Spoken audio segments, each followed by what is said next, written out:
مولانا اور جوان لڑکی۔ ایک بار ایک لڑکی نے مولانا صاحب سے کہا کہ ایک بات پوچھو۔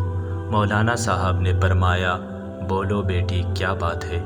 لڑکی نے کہا، ہمارے سماج میں لڑکوں کو ہر طرح کی آزادی ہوتی ہے، وہ کچھ بھی کرے، کہیں بھی جائے، اس پر کوئی خاص روک ٹوک نہیں ہوتی۔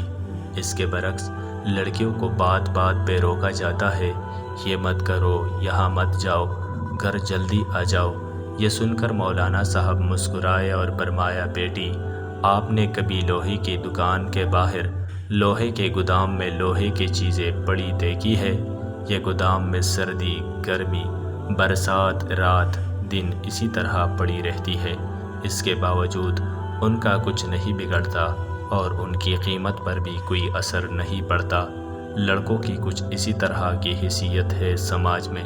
اب آپ چلو ایک سونار کی دکان میں، ایک بڑی تجوری، اس میں ایک چھوٹی تجوری، اس میں رکھی چھوٹی سندر سی ڈبی میں ریشم پر نزاکت سے رکھا چمکتا ہیرا کہ ان کی جوہری جانتا ہے کہ اگر ہیرے میں ذرا بھی خراش آ گئی تو اس کی کوئی قیمت نہیں رہے گی۔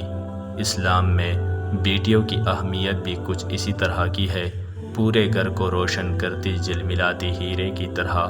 ذرا سی خراش سے اس کے اور اس کے گھر والوں کے پاس کچھ نہیں بچتا۔ بس یہی فرق ہے لڑکیوں اور لڑکوں میں۔ پوری مجلس میں خاموشی چھا گئی۔ اس بیٹی کے ساتھ پوری مجلس کے آنکھوں میں چائے نمی صاف صاف بتا رہی تھی لوہے اور ہیرے میں فرق۔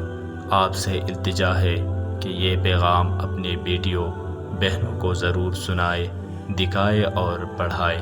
جزاک اللہ خیراً کثیرا۔